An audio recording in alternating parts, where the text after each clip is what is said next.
Good morning student. आप सभी को मेरी तरफ से, मेरे परिवार की तरफ से और विश्वास स्कूल की तरफ से रक्षाबंधन की बहुत बहुत शुभकामनाएं। आज हम बात करते हैं ब्रिटिश शासन के दौरान, ब्रिटिश शासन के दौरान जो औद्योगिक व्यवस्था थी अंतर्गत, वो किस प्रकार थी। यानी जब भारत के अंदर ब्रिटिश साम्राज्य स्थापित हुआ था या भारत जो है ब्रिटेन का उपनिवेश बन गया था, उससे पहले भारत की जो औद्योगिक व्यवस्था थी वो बहुत अच्छी थी। बाहर के देशों के अंदर भारतीय जो साजो सामान था उसकी काफ़ी मांग थी। लेकिन जैसे जैसे भारत के राजनीतिक और आर्थिक जो स्थितियों पर ब्रिटेन का जब अधिकार हो गया, तो इसके बाद में जो औद्योगिक जो स्थिति थी वो काफ़ी बदल गई थी। ब्रिटिश के आने से पहले भारत की जो वुड स्टील था उसकी मांग क्या है, काफ़ी ज़्यादा थी। लेकिन ब्रिटिश की भारत में आने के बाद में वुड जो स्टील है उसका उत्पादन क्या हो गया, कम हो गया। और 19वीं सदी के मध्य तक आते आते जो ये स्टील का जो उत्पादन है वो लगभग समाप्त हो गया था। इसके समाप्ति के जो है प्रमुख कारण क्या थे, कारणों की हम बात करते हैं तो सबसे पहले जो भारतीय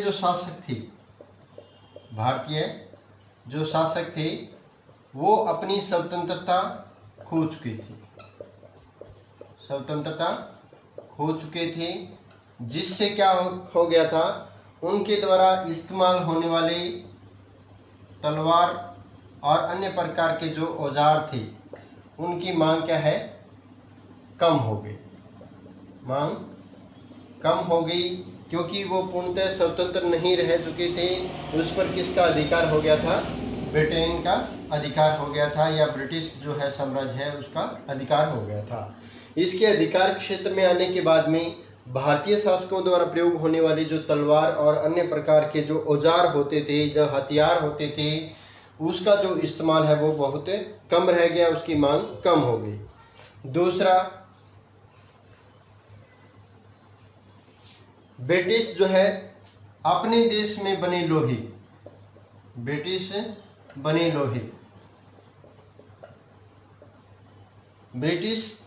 लोहे और इस्पात के जो औजार है, लोहे व इस्पात के औजार, वो कहाँ से आयात करने लगा था, ब्रिटेन से आयात होने लगे थे। यानी भारतीय जो लोहे और इस्पात से बनी चीज़ें थी उसका जो है इस्तेमाल कम रह गया था, और इसकी बजाय जो ब्रिटिश में उत्पादित जो लोहे और इस्पात के जो औजार जो होते थे उसका जो है आयात होने लगा। और भारत में जो लोहार थे, यानी भारत के जो लोहार जो लोहे का काम करते थे, उनको किसके लिए, बर्तन बनाने और अन्य प्रकार की जो है चीज़ें बनाने पर जो है ब्रिटिश सरकार ने दबाव डाला। इससे इनका जो प्रयोग था, यानी जो औजार और हथियार बनते थे, इसका इस्तेमाल कम हो गया। तीसरा था, ब्रिटिश जो क्षेत्र था उन्होंने बहुत से जो क्षेत्र थे जैसे वन थे, तो वनों को उन्होंने क्या कर दिया था, आरक्षित कर दिया था। वनों को आरक्षित किया गया। अब वनों को आरक्षित करने के कारण क्या होता था, यानी परगलन के अंदर, यानी लोहे को गलाने के लिए जो लकड़ियों की बहुत ज़्यादा मात्रा में आवश्यकता पड़ती थी, वो कहाँ से प्राप्त होती थी, वनों से प्राप्त होती थी। लेकिन आरक्षित होने के बाद में जब वनों को आरक्षित किया गया तो इसके कारण जो वनों पर अधिकार जो है वो किसका हो गया था, ब्रिटिश का हो गया था। और ब्रिटिश दौरान क्या थी, उन्होंने वहाँ पे जो लकड़ियों को काटने पर क्या पूर्णतः रोक लगा दी। इससे क्या है, प्रगलन के लिए या लोहे को पिघलाने के लिए जो लकड़ियाँ प्रयोग होती थी, जो काफ़ी मात्रा में असीमित तौर पे या विशाल भंडार के तौर पर वनों में पाई जाती थी, उस पर रोक लगा दी गई और इनके लिए जो है लकड़ियाँ प्राप्त करना बड़ा मुश्किल हो गया। तो इससे भी क्या है, जो प्रगलन के लिए जो चारकोल का उत्पादन होता था,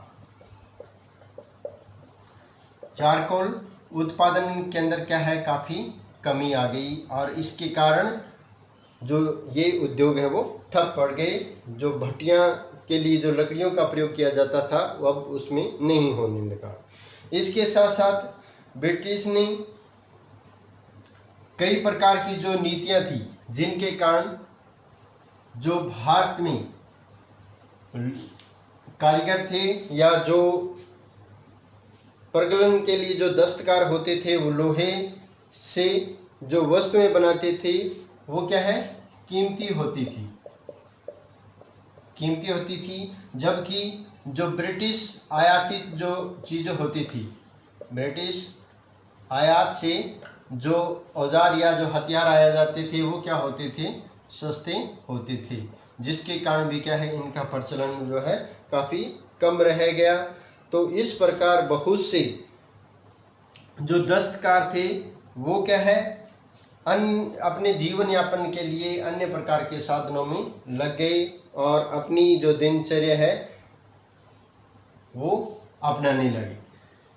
इसके बाद में 1907 के अंदर Tata iron and steel, Tata iron and steel, जिसको नाम दिया जाता है टिस्को,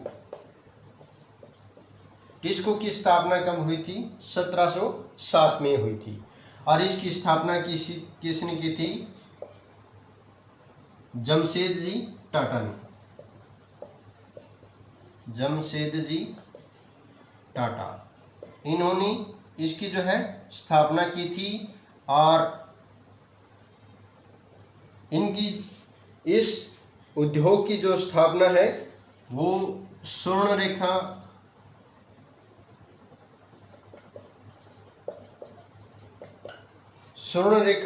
के जो है नदी तट पर हुई थी।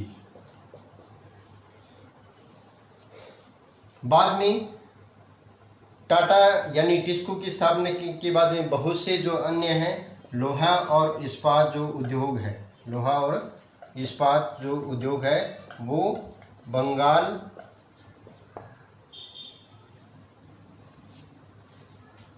और मैसूर, वहाँ पे क्या है, काफ़ी मात्रा में और भी जो है लोहा और इस्पात से बने उद्योगों की स्थापना होने लगी थी। अब क्या था, जो रेलवे का जब निर्माण हुआ था उसके बाद में, रेलवे के आने के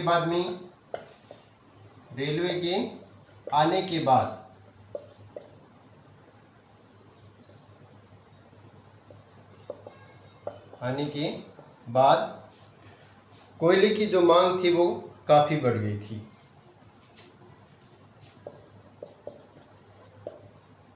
कोयले की मांग काफ़ी बढ़ गई थी या ज़्यादा हो गई थी। और क्योंकि कोयला जो है अधिकतर किस में प्रयोग होता था, जो उद्योग में प्रयोग होता था, और इसके लिए कोयले से जो बने उद्योग थे वो कहाँ पे, लगभग क्या है, बंगाल, इसके साथ साथ उड़ीसा और बिहार, क्योंकि लोहा इस्पात का जो उद्योग होते हैं उसमें कोयले का जो है इस्तेमाल होता था। और रेलवे में भी क्या है, बहुत ज़्यादा मात्रा में कोयले का इस्तेमाल होता था। तो इसके लिए जो अधिकतर जो कोयला आता था वो बंगाल, बिहार और उड़ीसा से कोयले की जो खानें हैं वहाँ पे प्राप्त किया जाता था।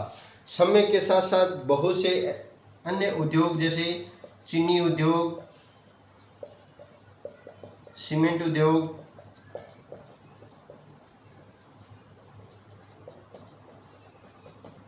इसके साथ साथ जो है कागज व भारी रसायन, इन उद्योगों का जो है निर्माण काफ़ी बढ़ गया था।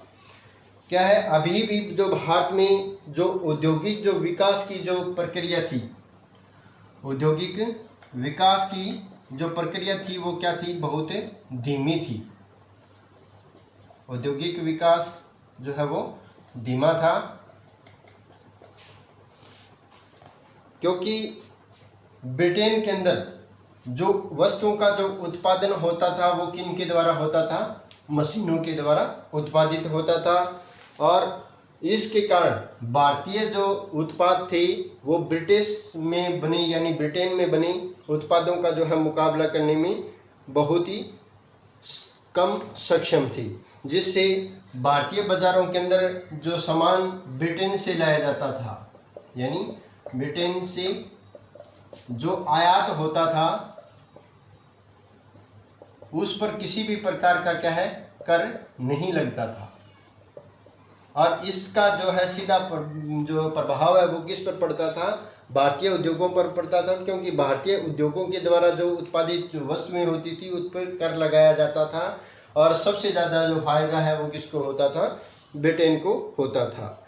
अब अधिकतर जो उद्योग थी, भारतीय जो उद्योग थे,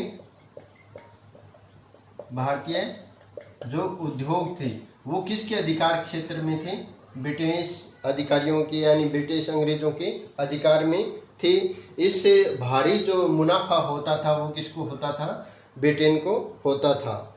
वास्तव में जो भारतीय औद्योगिक जो है पूर्णतः अपना फायदा नहीं उठा पा रहे थे। कुछ एक विशेष जो उद्योग थे जिसमें बहुत ही कम जो है उत्पादित वस्तुओं के अंदर फायदा यह होता था। अब क्या था, 1912 के अंदर एक नया मोड़ आया, नया मोड़ आया। ये मोड़ क्या था, 1912 के अंदर टाटा यानी जो टिस्को के नाम से जानते हैं, इसने स्टील का जो है उत्पादन शुरू कर दिया था, स्टील उत्पादन शुरू किया था। अब जब इसने 1912 के अंदर स्टील बनाना शुरू किया तो इससे पहले जो सारा जो स्टील होता था वो कहाँ से आयात होता था, ब्रिटेन से आयात होता था। इसके कारण जो भारतीय जो स्टील है उसकी मांग कम थी। लेकिन जब टिस्को ने स्टील बनाना शुरू किया उस समय जो स्टील की जो मांग थी वो क्या है, ब्रिटेन में उत्पादित स्टील जो है यूरोप की मांग की पूर्ति में लगा हुआ था। तो भारतीय जो उत्पादन था उसके लिए जो है स्टील की मांग बढ़ गई थी। अब क्या था, 1914 के अंदर 1914 में जब प्रथम विश्व युद्ध शुरू हुआ था, 1914 में प्रथम विश्व युद्ध में छिड़ने के बाद में ब्रिटेन से जो स्टील का आयात होता था, ब्रिटिश स्टील जो आयात होता था उसमें क्या है, भारी कमी आ गई थी। यानी आयात क्या है, कम होने लगा था और जो मांग थी वो बढ़ गई थी। इससे क्या है, अब ब्रिटेन में उत्पादित जो वस्तुएं हैं यानी जो स्टील का उत्पादन था वो यानी यूरोप के जो बहुत से अन्य जो देश थे उसके लिए होने लगा था। इसलिए सरकार ने जो रेलवे के लिए डिब्बों का जो निर्माण किया था, रेलवे डिब्बों को बनाने का जो काम था वो किसको सौंप दिया था, टिस्को को सौंपा था। टाटा आयरन स्टील कंपनी ने रेलवे के जो है डिब्बे बनाने शुरू किए, जिसकी जो आवश्यकता है वो युद्ध के दौरान काफ़ी ज़्यादा थी। अब कंपनी में जो उत्पादित था यानी टिस्को में उत्पादित 90% जो स्टील था उसका जो खरीदार था वो कौन बन गया था, ब्रिटेन बन गया था। यानी टिस्को में उत्पादित जो स्टील का 90% उत्पादन जो होता था वो कौन खरीद लेता था, ब्रिटेन खरीद लेना था। इस प्रकार औपनिवेशिक शासनकाल के दौरान टाटा स्टील कंपनी यानी टिस्को जो है सबसे बड़ा जो है उत्पादन का जो है उद्योग बन गया था। लेकिन जो प्रथम विश्व युद्ध था वो क्या है, लंबा था, जिसके कारण बहुत से जो है राष्ट्रीय आंदोलन यानी प्रथम विश्व युद्ध के बहुत से जो राष्ट्रीय आंदोलन का उदय हुआ, नए नए शिक्षित वर्ग का भी उदय हुआ। इसके साथ साथ अभिजात्य जो वर्ग होता है और बहुत सी औद्योगिक इकाइयों का जो है विकास शुरू हो गया था। तो इन वर्गों में उद्योगों को सरकारी सुरक्षा की जो मांग क्या थी, बढ़ने लगी थी। सरकारी सुरक्षा की मांग जो है बढ़ने लगी, तो सरकार ने इसके लिए क्या है, इस पर ध्यान नहीं दिया। लेकिन सरकार जो ब्रिटिश सरकार थी उसको भारत के अंदर जो व्यवस्था है बनाए रखने के लिए या उस पर नियंत्रण रखने के लिए उन्होंने जो सरकारी सुरक्षा की मांग जो उद्योगों की थी वो मंजूर कर ली और अपनी औपनिवेशिक प्रशासन को नियंत्रण करने के लिए इन मांगों को उनको स्वीकार करना पड़ा था। तो ये थे ब्रिटिश शासन के जो अंतर्गत थे जो स्टील उत्पादन उद्योग और किस प्रकार जो है प्रथम विश्व युद्ध के दौरान टिस्को के उत्पादन में क्या है बढ़ोतरी आई। जो भारतीय एक उद्योग था जिसका उत्पादन प्रथम विश्व युद्ध के दौरान काफ़ी बढ़ गया था और इनके राष्ट्रीय जो सुरक्षा के लिए या सरकारी सुरक्षा के लिए जो मांग थी वो भी सरकार को अपनी राजनीतिक व्यवस्था को बनाए रखने के लिए या प्रशासनिक व्यवस्था को बनाए रखने के लिए इनकी मांगों को उनको मानना पड़ा था। तो आज हमारा ये उपनिवेश के दौरान जो शासनकाल से संबंधित शिल्पकला उद्योग और उपनिवेशवाद का जो अध्याय है वो आज कंप्लीट होता है। Thank you.